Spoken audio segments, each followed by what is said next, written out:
जय संघ शक्ति। श्रद्धेय आयुवान सिंह जी हुडील का जन्म शताब्दी वर्ष चल रहा है, इसलिए हम पिछली 11 तारीख से विभिन्न कार्यक्रमों के साथ उनका जयंती समारोह, जयंती सप्ताह मना रहे हैं। इन जो साप्ताहिक कार्यक्रम है उनके तहत श्रद्धेय माड़ साहब के विभिन्न आयामों पर चर्चा की जा रही है। इसी श्रृंखला में आज हम उनके उस आयाम पर चर्चा करेंगे जिसमें उन्होंने विशुद्ध रूप से श्री क्षत्रिय युवक संघ के साधकों के लिए तैयार किया है। वह है उनकी अवतरणों के रूप में लिखी पुस्तक मेरी साधना।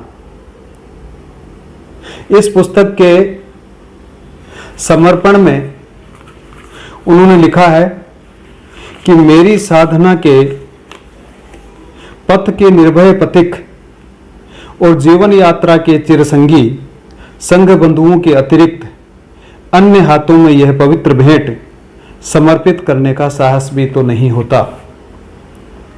यानी क्षत्रिय योग संघ की जो साधना है उसमें हमेशा साथ रहने वाले जो स्वयंसेवक हैं उनको यह पुस्तक समर्पित की गई है। इसलिए इस पुस्तक पर श्री क्षत्रिय योग संघ के जो शिविर हैं, जो शाखाएं हैं, उनमें विशेष रूप से चर्चा होती है।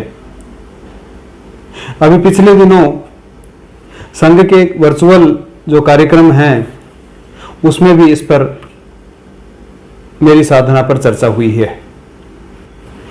मेरी साधना पुस्तक के कुल 111 अवतरण हैं।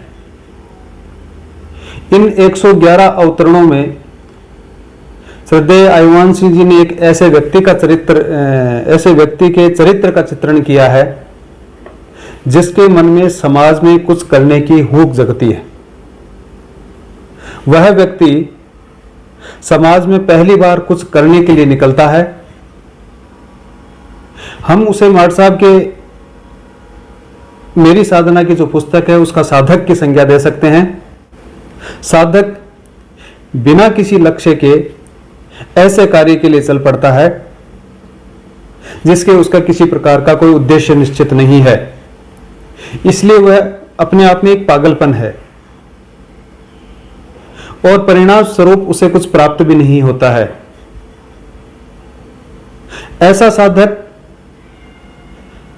जब स्वयं का परिणाम है उसको शून्य हो जाता है, उसको किसी प्रकार का परिणाम नहीं मिलता है, तो संसार में अन्य जगह इस प्रकार के जो कोई कार्य हो रहे हों उनकी ओर वो आकर्षित होता है, क्योंकि ये मनुष्य का स्वभाव है। स्वभाववश जब वो दूसरे कार्यों को आकर्षित होता है, जो अपने आप में उनका आकर्षण है, जिस प्रकार से वो आकर्षित करते हैं, जब वो वहां जाता है तो उसे वहां भी एक खालीपन सा नजर आता है, वहां भी उसे पाखंड नजर आता है। तब वो फिर निराश हो जाता है और उसे लगता है कि मैं कुछ कर नहीं पाऊंगा, मैं ये कार्य नहीं कर सकता, और इस निराशा के फलस्वरूप वो आत्महत्या या कर्म त्याग की बात करता है, सोचता है। लेकिन इसी दौरान उसकी अंतस चेतना से एक आवाज आती है कि साधक तू प्रयत्न कर, तू कर सकता है। और साधक वो उस प्रकार का प्रयत्न करना प्रारंभ करता है, और जब प्रयत्न करता है, जब इस साधना के मार्ग पे और बढ़ता है, उस परमेश्वर के मार्ग पे आगे बढ़ता है, क्योंकि वो परमेश्वर इस प्रकार के कार्य को चाहता है, तो उसे परमेश्वर का एक संदेश मिलता है और उस संदेश से वह प्रफुल्लित हो जाता है। उसे प्रकृति के कण कण में आनंद दिखाई देने लगता है। उसे पत्तों से, फूलों से, नदियों के कलकल से गुंजित होकर उस ईश्वर का ही संदेश सुनाई देता है और उसमें वो आनंद मग्न हो जाता है। और इस प्रकार वो आगे बढ़ना प्रारंभ करता है। तब उसके रास्ते में एक बाधा और आ जाती है। क्योंकि इस प्रकार का जो संदेश है वो भाव से उत्पन्न हुआ है, उसके हृदय से उत्पन्न हुआ है, और उस भाव से उत्पन्न होने वाले संदेश को वो अपनी बुद्धि से परखने का प्रयास करने लगता है, वो उसको तर्क में तोलने का प्रयास करता है। और इस प्रकार से जो परखना है, जो बुद्धि से परखना है, वो तर्क से परखना है, वो उसकी बुद्धि उसे जो भटका देती है, और ऐसे जो बुद्धि भटकाती है उसके वो चंगुल में फंसता ही जाता है। और जब वो पूरी तरह से उसके चंगुल में फंस जाता है, तब उसके आंखों के आगे इस प्रकार का एक पर्दा आ जाता है कि उसे सब कुछ जो उसके आज तक के जो अपने धर्मशास्त्र हैं उनका वो विरोध करना शुरू कर देता है, वो नकली लगने लग जाते हैं, और समाज के जो नियम हैं, समाज के जो विधान हैं, उन समाज के नियमों और विधानों को भी वो नकार देता है। इस कारण उसे दिखता नहीं है कि मैं क्या सही कर रहा हूं और क्या गलत कर रहा हूं, लेकिन क्योंकि वो साधना के मार्ग पर अग्रसर था, इसलिए उसे वापस से ये समझ में आती है कि ऐसा क्यों हो रहा है। तब उसे लगता है कि जो श्रद्धा है और जो विश्वास है, उस विश्वास और श्रद्धा को मैं खो चुका हूं।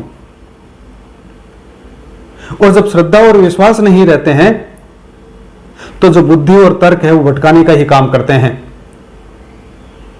जब उसको इस प्रकार का कारण का पता चल जाता है तो वो फिर से प्रयत्न करना प्रारंभ करता है, और जब दोबारा प्रयत्न करता है इस प्रकार से, उसे उस श्रद्धा और विश्वास के साथ में प्रयत्न करना प्रारंभ करता है, तो उसके भागवत संदेश का एक अंकुर फूटता है उसके हृदय में, और तब वो श्रद्धा के जल से उसको सींचना प्रारंभ करता है, उसको अनुकूल वातावरण देता है, तो उसको इस प्रकार की एक अद्भुत सफलता मिलती है। लेकिन फिर भी तर्क उसका पीछा नहीं छोड़ता है, तर्क फिर से खड़ा हो जाता है, लेकिन साधक उसको भी बड़े शांत भाव से, युक्ति बुद्धि के सामंजस्य से उसका सामना करता है। जब श्रद्धा और विश्वास दृढ़ हो जाते हैं तो फिर सारे के सारे तर्क फेल हो जाते हैं और वे भी उसके सहगामी बन जाते हैं। ऐसा ही साधक के साथ भी हुआ, और फिर उसको कर्तव्य ज्ञान का अनुभव होता है, कर्तव्य का ज्ञान होता है, क्योंकि वो पहले उसे दिखाई नहीं दे रहा था, जबकि कर्तव्य है वो जन्म के साथ ही मिला है उसको। उसे अनुभव होता है कि कर्तव्य ही मेरा धर्म है, कर्तव्य ही मेरा उद्देश्य है, और जो साधना मुझे करनी है उसका एकमात्र जो लक्ष्य है, साध्य है, वो कर्तव्य ही है। मेरे जो संपूर्ण जीवन का हेतु है वो केवल कर्तव्य ही है। यानी ईश्वर ने जिस कुल में मुझे जन्म दिया है उस कुल के अनुसार ही मेरा जो स्वभाव है उसी के अनुसार मुझे कर्म करना है, और वही वास्तव में शांति प्रदान कर सकता है, क्योंकि वह उसी के लिए बना है। मेरा जो कर्तव्य है वो उस परमेश्वर की अनादि विधान का हिस्सा है। आगे के जो 2 अवतरण हैं, उन 2 अवतरणों में पूज्य श्री ने साधक के मुंह से स्वधर्म, परधर्म और विश्व धर्म की जो महत्ता है उसको समझाते हुए जो धर्म में स्वयं का जो अंश है उसको महत्वपूर्ण बताया है, और उसमें स्वधर्म को कल्याणकारी बताया है। साधक ने भी जो विश्व प्रेम का जो प्रदर्शन करते हैं उनको भी आड़े हाथ लिया है और कहा कि विश्व धर्म का जो प्रदर्शन है वो, या जो मानवता का कल्याण करने की जो दुहाई देने वाले लोग हैं वो पाखंडी हैं, वो पाखंड है, वो राजनीतिक छल है। और इस प्रकार आगे साधक ने व्यष्टि, समष्टि और परमेष्टि की बात करते हुए कहा कि जब अधिकांश लोग, अधिकांश संस्थाएं व्यक्तिगत हित के साधने की बात कर रहे हैं आज, तो जब सबका जो आज केंद्र बिंदु है वो स्वयं है, वो व्यक्ति ही है, लेकिन यहां साधक अपनी जो पिछली साधना है उससे जो उसका विश्वास दृढ़ हुआ है, उस विश्वास के साथ वो कहता है कि जो समष्टि का हित है, समष्टि के हित में व्यष्टि का हित समाहित है, और परमेष्टि जो है वो ही समष्टि का विराट रूप है। और इसके बाद में उसको ज्ञान होता है, जो क्षत्रिय के जो 7 गुण हैं उन 7 गुणों की वो बात करते हैं और उनको भी वो आत्मसात करने की बात कर रहा है। आगे के कुछ जो अवतरण है उसमें पूज्य श्री ने हमारे समाज की जो आज की स्थिति है, उस आज की स्थिति का वर्णन किया है। हमारी जो सामाजिक स्थिति है, हमारी जो राजनीतिक स्थिति है, हम क्या थे, हम क्या हो गए, इस चीज का उन्होंने वर्णन किया है। और आगे उसमें बताया है कि हमने जो अपना स्वभाव है उस स्वभाव को भूल गए, और क्षत्रिय के स्वभाव को त्यागने से जो पृथ्वी है उस पर चारों तरफ अधर्म फैल गया है। इससे जो दीन दुखी हैं, इन दीन दुखियों की जो करुण पुकार है, असहायों की जो विवशता भरा क्रंदन है, उससे आज आसमान गूंज रहा है। और ये सारे के सारे उस क्षत्रिय की ओर कातर दृष्टि से निहार रहे हैं, भयभीत होकर निहार रहे हैं, व्याकुल होकर निहार रहे हैं। तब उसके मन में एक आसक्ति रहित होकर सभी कर्मों को करने का संकल्प जागता है। वह उस क्षत्रिय संज्ञा को सार्थक करने को उद्यत हो उठता है। वह अपने जो धर्म है उसको धारण करने का मन बना लेता है। क्षात्र धर्म का जो औचित्य है, उसकी जो आवश्यकता है, उसकी वो बात करता है। और इसके लिए वो जो अपने उसके पूर्वज हैं, उन पूर्वजों के जो हुतात्माएं हैं, उन पवित्र जो आत्माताएं हैं, उनसे वो सहयोग की कामना करता है। 24वां जो अवतरण है उसमें साधक धर्म युद्ध जैसे अवसर के लिए कहता है कि ऐसे अवसर को छोड़ना नहीं चाहता। धर्म युद्ध है अपने कर्तव्य का पालन। इस कर्तव्य पालन को करते हुए यदि वो स्वयं समाप्त हो जाता है तो वो कहता है ये अमरत्व है, लेकिन बिना स्वधर्म की पालना के लाखों जीवन भी बेकार बताता है। आयवान सिंह जी ने आगे श्री क्षात्र धर्म की जो महत्ता है उसको बताते हुए कहा है कि अपने स्वधर्म के पालन से मनुष्य चारों पुरुषार्थ की प्राप्ति कर सकता है। वे कहते हैं कि जो स्वधर्म है उसके पालन से अमृतत्व और देवत्व वो उस योनि को प्राप्त कर सकता है, देवत्व की योनि को प्राप्त कर सकता है। और धर्म विमुख हो गया तो उस धर्म विमुखता से मृत्यु का ग्रास बन जाता है। इसलिए वे कहते हैं कि धर्म और अधर्म, सत्य और असत्य, जो इस प्रकार का द्वंद्व है वो हर युग में हुआ है और हमेशा रहेगा, क्योंकि ये जो सृष्टि है वो त्रिगुणात्मक है और उसके साथ में द्वंद्वात्मक भी है। आगे के कुछ अवतरणों में साधक भाव जगत से हटकर जो संसार की व्यवहारिक भूमि है उस पर आने का प्रयास करते हैं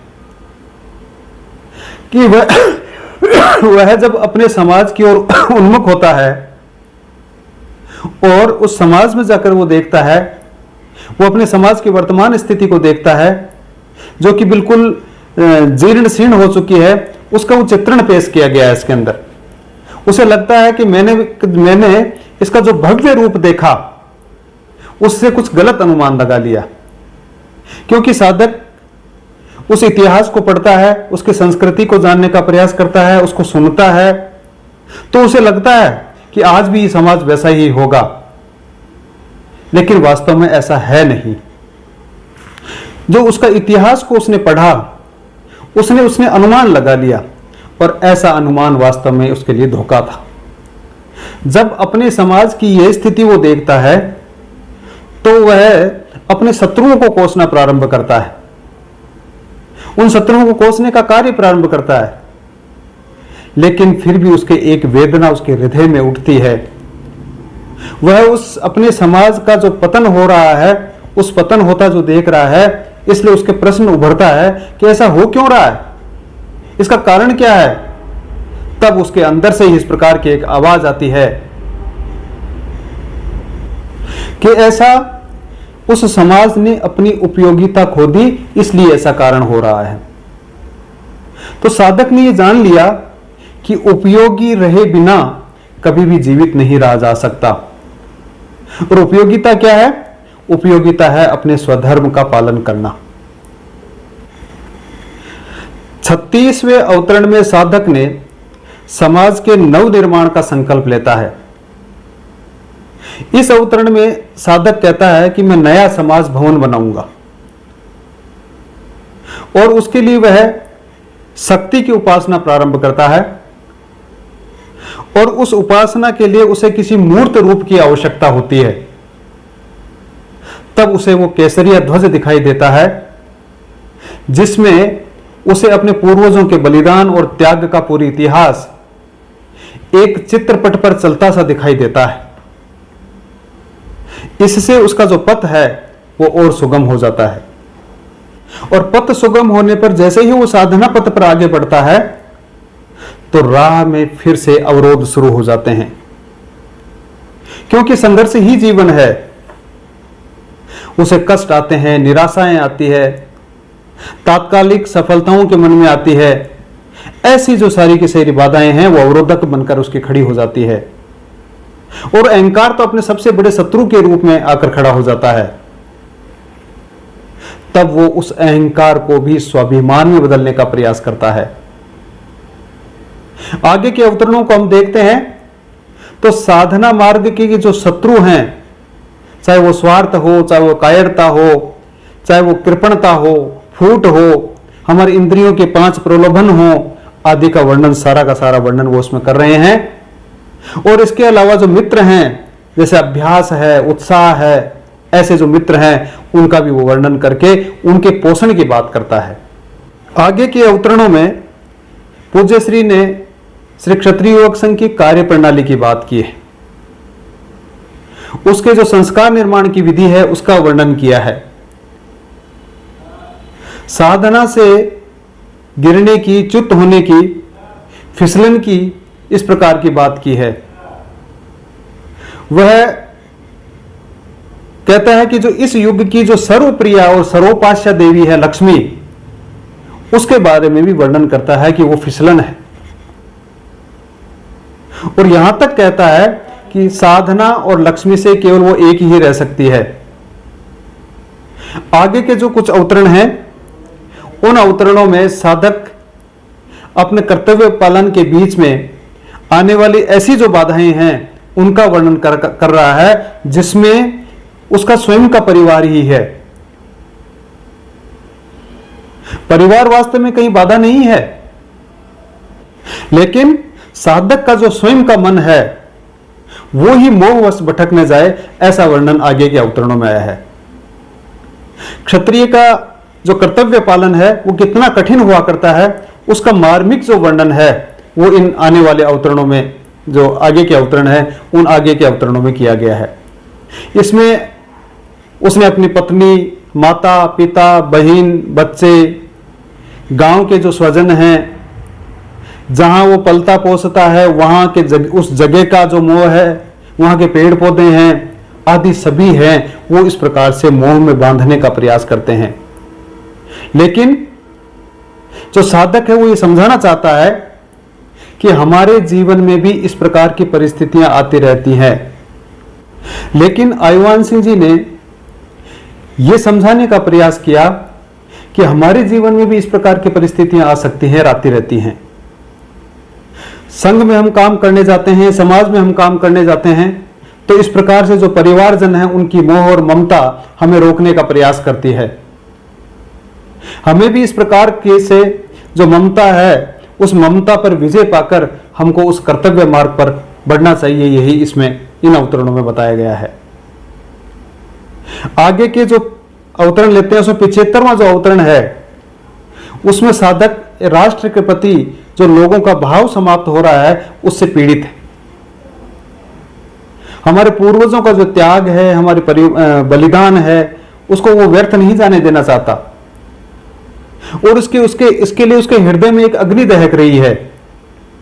इसलिए वह स्वयं भी ऐसे जो राष्ट्र यज्ञ हैं इन राष्ट्र यज्ञ के लिए अपने को अपना सर्वस्व देना चाहता है और इसके लिए अनेक लोगों को इस प्रकार से तैयार करना चाहता है। आगे के जो 2 अवतरण हैं उसमें साधक जिस साधना पथ पर अग्रसर है उसमें उससे मित्रों की आवश्यकता रहती है।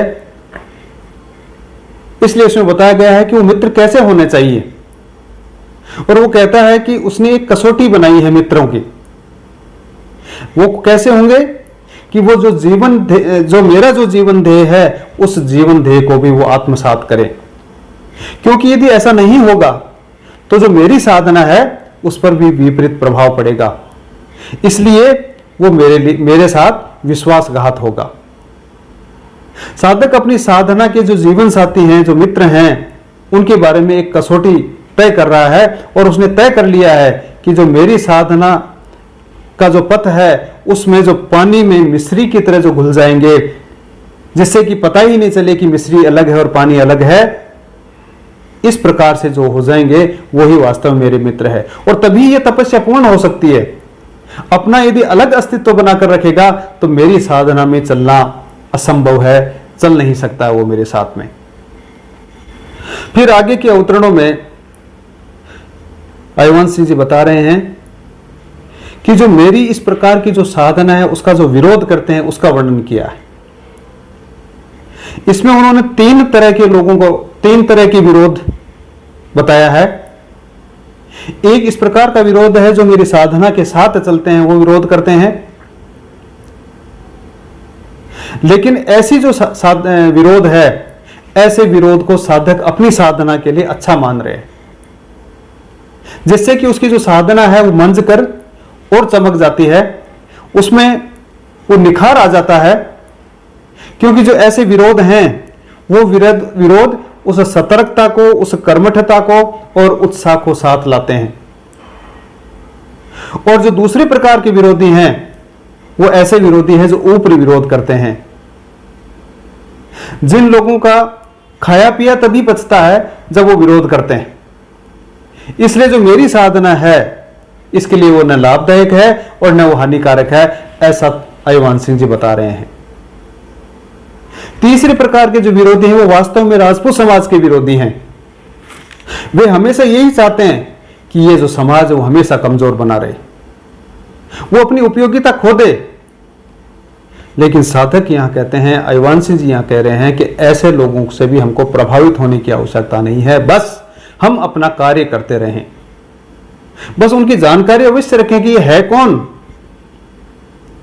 और ऐसे लोगों की जब जानकारी जुटाते हैं साधक, तो कहते हैं कि ऐसे जो लोग हैं वो मायावी हैं, वो असुर प्रकृति के हैं, वो मुझे येन केन प्रकार फंसाना चाहते हैं, लेकिन मैं फंसूंगा नहीं, क्योंकि मेरे पास में भी आत्म संकल्प रूपी ब्रह्मास्त्र है।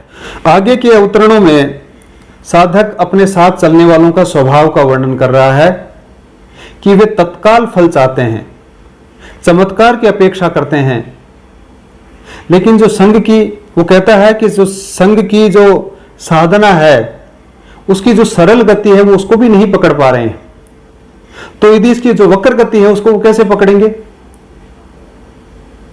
इसलिए पूज्य श्री ने साधक की उसमें पूरी मनोदशा का वर्णन किया है कि ऐसी स्थिति तक पहुंचने पर, तो पूज्य श्री ने साधक की पूरी मनोदशा का वर्णन किया है कि ऐसी स्थिति पर यदि साधक पहुंचता है तो ऐसी पहुंचने में साधक को निराशा आ सकती है, आलस्य आ सकता है, प्रमाद और भय उत्पन्न हो सकता है, विकलता आ सकती है, इंद्रियों की जो फिसलन है उसकी ओर वो अग्रसर हो सकता है।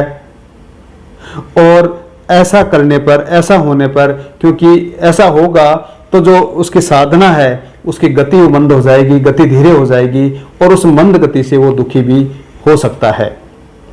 आगे साधक त्याग की महत्ता को बता रहे हैं और कह रहे हैं कि जो एक सच्चा मित्र है मेरी साधना के लिए वो त्याग ही है, क्योंकि उस मित्र के पास में, उस त्याग के पास में वह हेतु रहित सिद्ध शक्ति है जो पल मात्र में समाज साधन संपत्ति का ढेर लगा सकती है, और बदले में, प्रतिकार में उस धन्यवाद को भी स्वीकार नहीं करती है।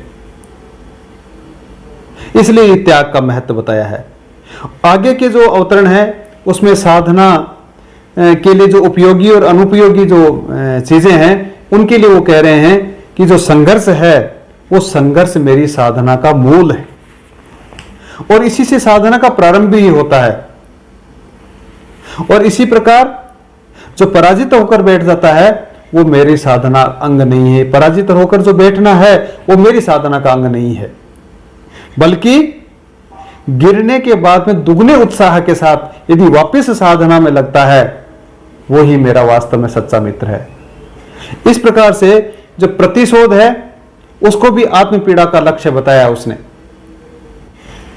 साधक आगे के जो 2 अवतरण हैं उसमें संघ साधना के शिक्षण की बात कर रहे हैं, जिसमें शारीरिक व्यायाम का महत्व बताया है कि जो संघ में खेलों के रूप में मिलता है।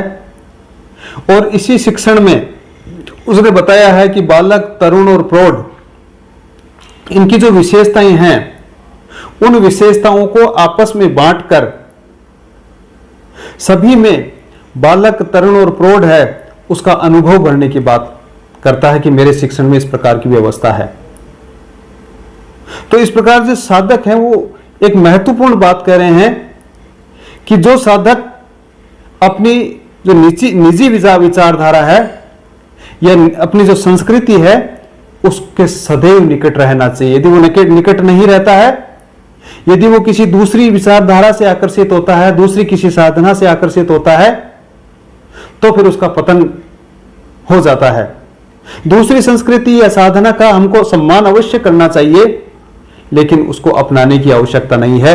ऐसा भी आयुवान सिंह जी ने इस मेरी साधना के एक अवतरण में समझाने का प्रयास किया है। 97वें अवतरण में आयुवान सिंह जी ने नवधा भक्ति की बात की है और आगे उससे आगे के जो अवतरण हैं उन आगे के अवतरणों में शक्ति की बात की है।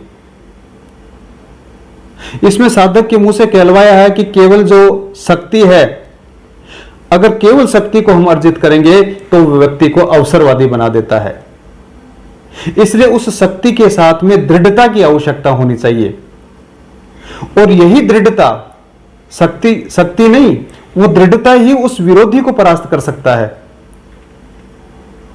आगे के जो 4-5 अवतरण हैं उसमें साधक ने एक दीप का महत्व बताया है। दीप का उदाहरण से समझाते हुए बताया है कि जिस प्रकार से दीप जलता हुआ दीप है वो उपयोगी है, उसी प्रकार बिना विश्रांति के, बिना विश्राम किए करने वाली जो साधना है वो ही वास्तव में सार्थक है।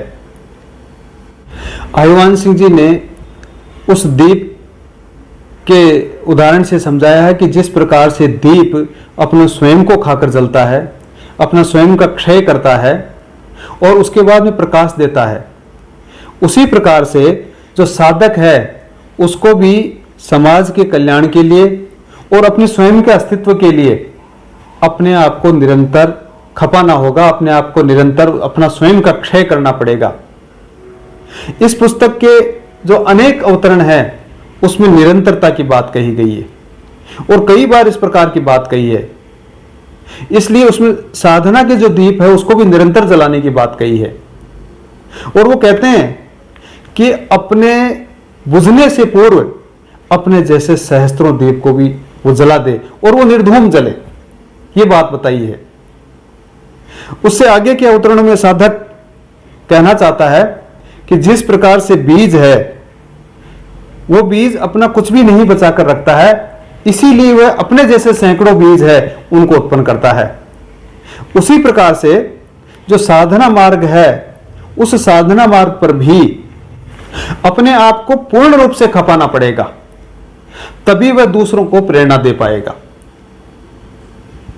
तब उस प्रेरणा से प्रेरित होकर उस जैसे लोग हैं वो तैयार होंगे।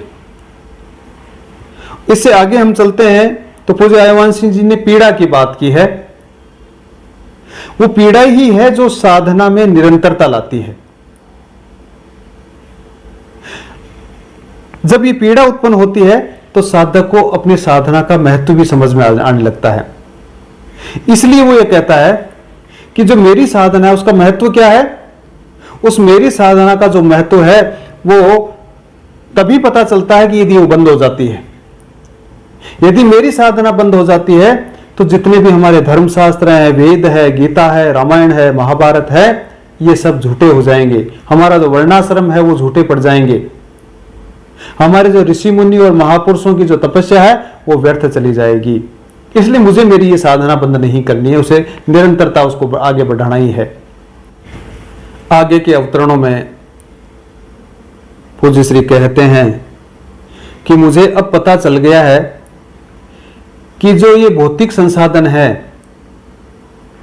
उनकी जो पाने की जो लालसा है वो यदि मैं रखता हूं तो वो कभी पूरी नहीं हो सकती है।